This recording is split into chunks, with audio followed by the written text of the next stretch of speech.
Hello YouTubers. For today we are going to do a repair of the Panasonic DMR-E85 DVR. It's just basically the same as what leapnlarry posted on YouTube in 2009. Essentially it's a common problem with the power capacitors will burn out. The symptoms are you'll connect power up and nothing's displayed as if it's not even plugged in. Another would be is that it says please wait, and it continually says please wait till the end of time. Basically that's because the hard drive inside will not spin up. This is a very nice unit. I remember when my dance instructor got one of these some years ago, I said I have got to get me one of these. They're very nice. You know, you connect up. It's analog only, not DV, not DTV or high def. But with the hard drive, enables you to instantly start a recording or even a time recording. And then if you want to save the video, you can burn it to a DVD. So first order of business is to open it up.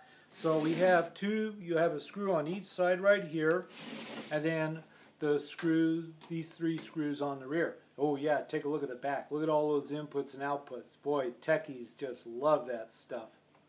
Okay, I pulled the cover off, and what you see on the inside, we have the hard drive unit here, the DVD deck here, and then this would be the tuning, the tuner for it, and then other electronics of it.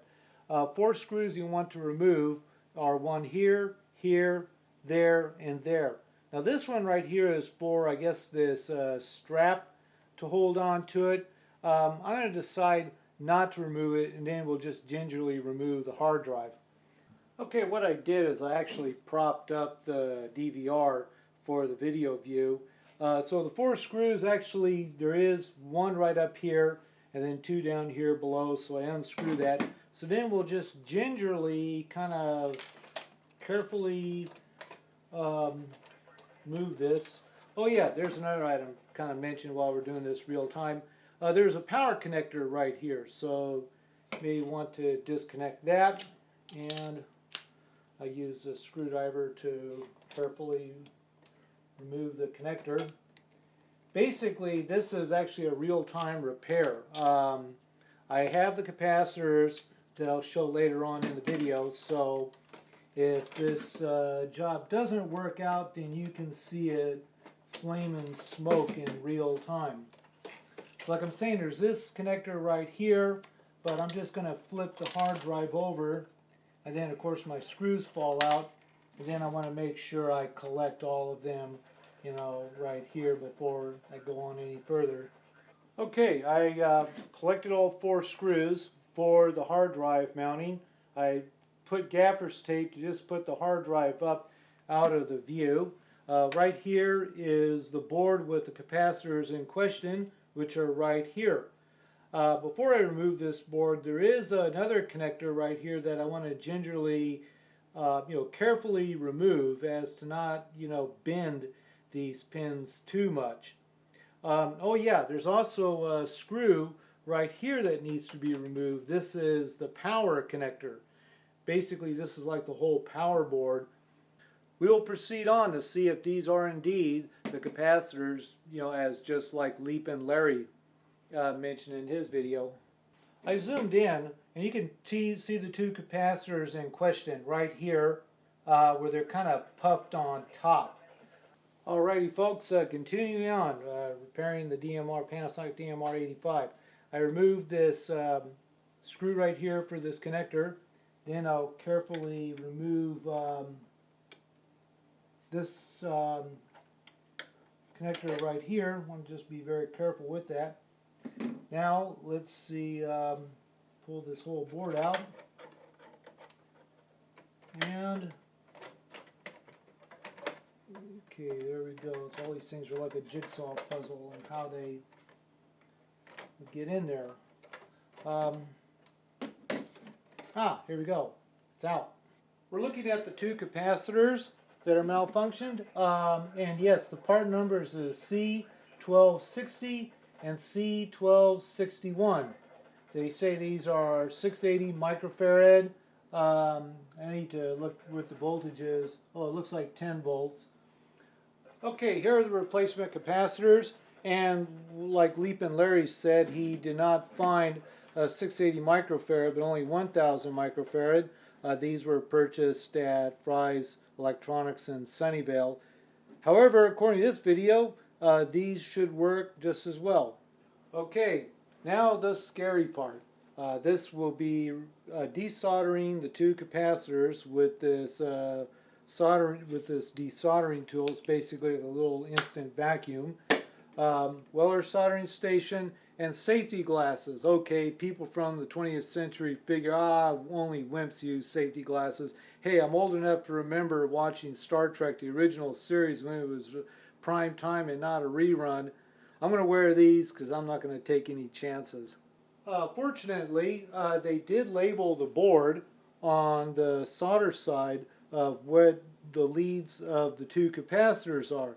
Otherwise, you have to do kind of like in the olden days where you have to look on one side, the other side, vector the X, Y with your eyeballs to then, make sure you have the right component. Okay, still just want to verify I do got the right one. Just also double checking.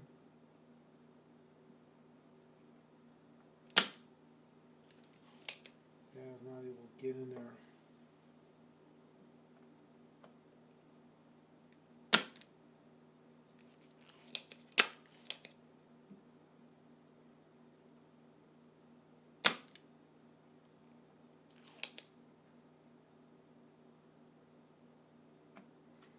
And I might put a little bit of solder on this thing to loosen up the, make sure you have connectivity,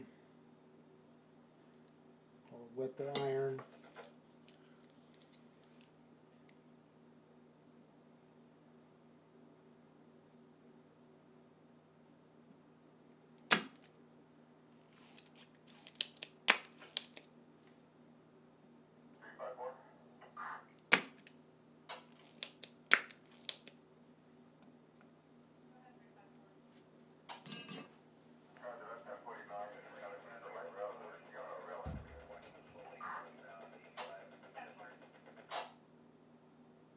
I'm gonna go zoom out just to get a better view for our viewers.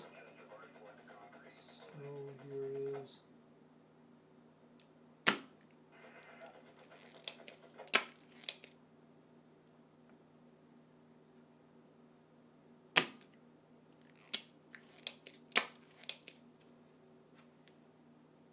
Another thing to do is that sometimes it's really difficult to get the other solder out, so though most of it's here, what I'll do is I'll pull on the other side and just heat this item and then just yank the component out. There's one.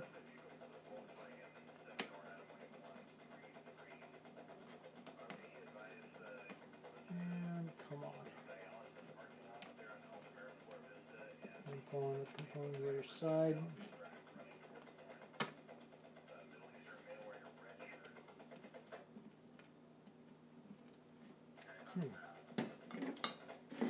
The thing's really in there.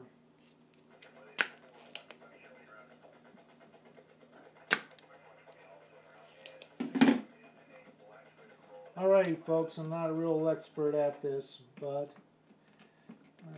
yeah, come on.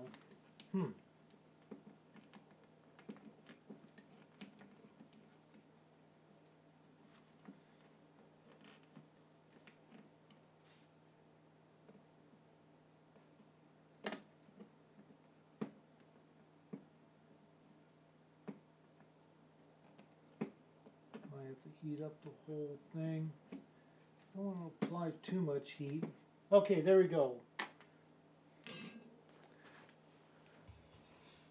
As you see, both capacitors are removed, and there they are. Yeah, they don't look too good. They're, yes, just what, Larry, Leap and Larry and others have said. They're 680 microfarad. These are 10 volts. Replacement I have is a 1000 microfarad 25 volts. So we shall now install these. You know, when I removed those capacitors, I did not pay that much attention to the polarity, as these are electrolytics. Install the wrong polarity and you'll get smoke and fire, action and adventure. This is very nice that they labeled the component board with the polarity, so makes life much easier. And we'll just install each capacitor like so.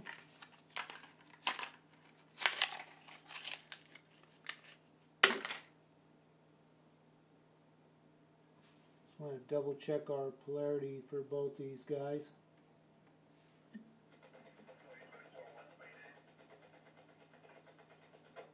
And yes, we got them in. So now we'll just have to kind of bend these leads on each side just to hold it in place. Okay, here we go. Here's our capacitors with the leads. And I'll now just solder each one.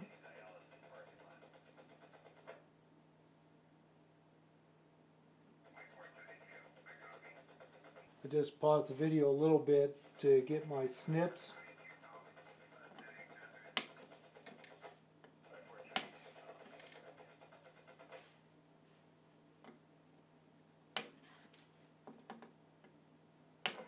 There, the capacitors are installed, and let's get this thing packaged up. Yeah, I know some people say I should have ESD, you know, wristband and all that jazz. I don't know, maybe I'm taking my chances.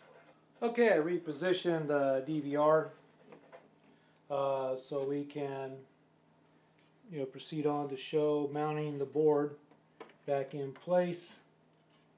And how did I get that out of here? Yeah, here we go.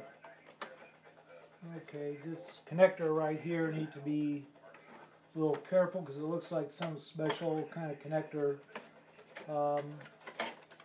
And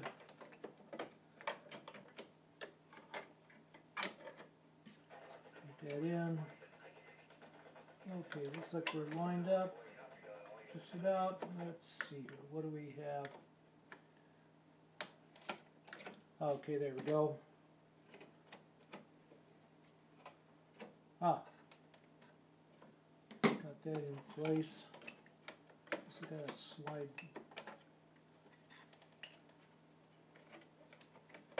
Okay, we got something underneath. Nothing's underneath here. Okay, I got a. Oh, I see a couple of tabs for this.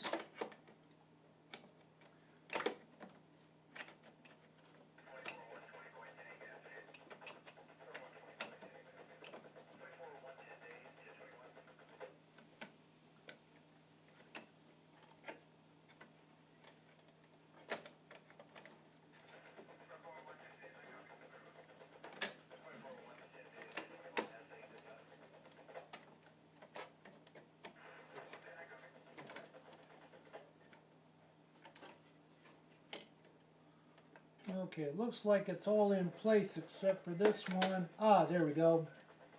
I can feel it pop down secured into the pieces here. Now, carefully insert this connector. I don't want to screw down the board yet because that's where the hard drive will mount on these. Okay. I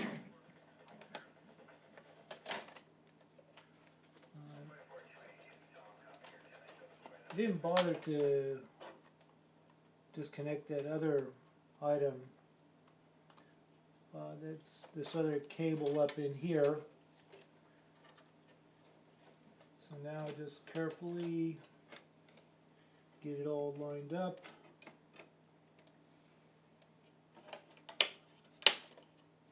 Clear this tab here because this is for our ventilation. There's also a couple of other little metal tabs right into here which use that to line up so everything is in place. Then the hard drive connector. Now look at this hard drive. These are just typical hard drives that you can buy at your electronics places or online. Of course, this thing is probably a 250, no, it's a 120 gig hard drive, which these days that's considered really old. Now what we'll do is carefully put in the screws. I wish I had a magnetic tipped screwdriver on your hand. Maybe not a good idea to place it next to the hard drive. Okay, what I did in the meantime was put the recorder on a flat surface, mounted the 4 screws to hold the hard drive onto the power board, onto the chassis, and then the 5th screw is on the rear of the power connector. This guy right here. So now is the moment of truth, and if this works, we'll power up and it should come on just as leapnlarry has in his video, or we'll see smoke and it will be a sad day. So here we go. Power connected. Okay. Also, in the meantime, what I did is I set up another light. Okay, this looks promising. I set up another light so I can get a better angle, whereas before the item was getting too much reflection. So at least we can see what the display. But no smoke. So that's a good thing.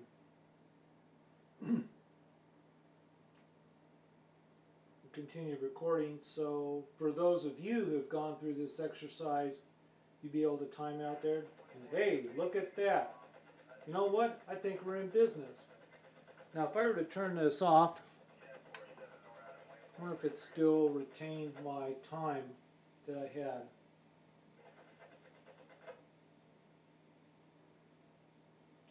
$2:30 p.m. Gee, wonder, is it that late? Okay, I set up this little video monitor right here. 2:32 p.m. No, it's actually about 1:50. So let's see how it works.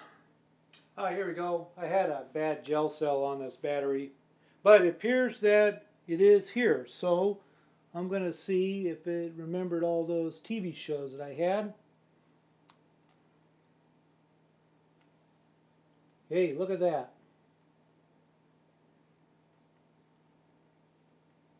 Yeah, I recorded some various things, some PBS things and parachute mobile activity. So, yeah, it looks like, my gosh, it works. And thanks to leapnlarry and some other people I found listed of this repair of this particular unit.